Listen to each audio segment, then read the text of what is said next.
সবাইকে অনুরোধ করছি, আমাদের রবের সাথে যেন আমরা একটু কথা বলি। আমি আমার রবের সাথে একটু কথা বললাম। আমি বললাম, আমি ব্যর্থ। আল্লাহ বললেন, নিশ্চয়ই মুমিনেরা সফল হবে। আমি বললাম, আমার জীবনে অনেক কষ্ট।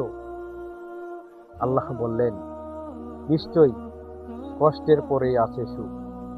আমি বললাম, আমার সাথে কেউ নেই। আল্লাহ বললেন, ভয় করো না, আমি তোমাদের সাথেই আছি। আমি বললাম, আমি দেখতে কুৎসিত। আল্লাহ তাআলা বললেন, আমি মানুষকে সৃষ্টি করেছি শ্রেষ্ঠতম আকৃতিতে। আমি বললাম, আমার জীবনে কোনো খুশি নেই। আল্লাহ তাআলা বললেন, তোমার রব তোমাকে এত দিবেন যে তুমি খুশি হয়ে যাবে। আল্লাহ তাআলা শেষে বললেন, কখনো ভেবো না তুমি একা, তোমার রব সব সময় তোমার সাথেই আছে। সুবহানাল্লাহ।